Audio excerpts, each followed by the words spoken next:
Hindi kasi ako nakakasalita po. Okay lang yan. Ano po?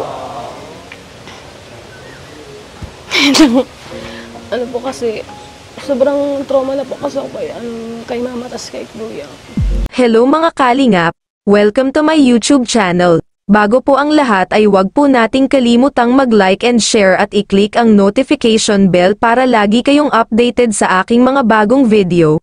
Maraming salamat po sa inyong patuloy na pagsuporta kay Kuya Val Santos Matubang at kay Kalingap Rab. Dara umiyak, Kalingap Rab may magandang balita kay Dara. Si Dara ay isa sa mga angels na talagang mapapahanga ka sa angking katapangan. Dahil sa pagkawala ng ina ni Dara at kanyang kapatid sobrang hirap ng pinagdaanan niya.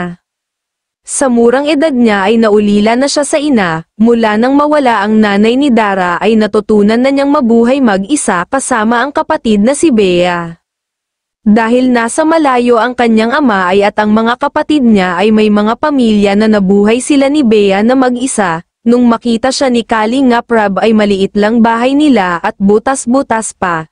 Hanggang sa pinabahayan na sila ni Kalingap Rab at maraming rin sponsor ang tumulong lalo na sa kanyang mga gamit ay maraming nag-sponsor. Hanggang ngayon na may bahay na si Dara ay patuloy pa rin ang pagbibigay ng mabait niyang sponsor.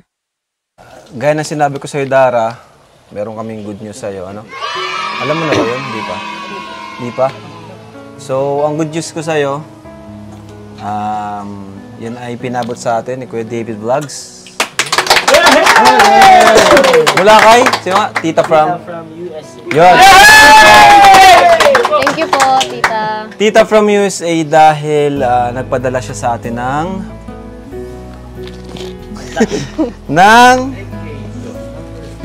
100,000. Nagulat si Dara sa magandang balita ni Kalingap Rab. Dahil sa napakalaking pera na binigay ng sponsor ni Dara, at dahil na rin sa naaksidente ang kapatid niya ay sakto para makatulong si Dara pampagamot ng kapatid. Sa napakalaking halaga na binigay ay hindi na problem ni Dara ang pang-araw-araw na gastusin at makakapag-saving pa siya sa bangko para sa future nila ni Bea. Napakaswerte ni Dara dahil sa napakabait ng sponsor NYA.at. Maraming nagmamahal kay Dara. At yun nga po, mga kalingap, mas better po na kay Tita from USA, no? Tita from USA, mas better po na si Dara na po yung maghawak ng pera.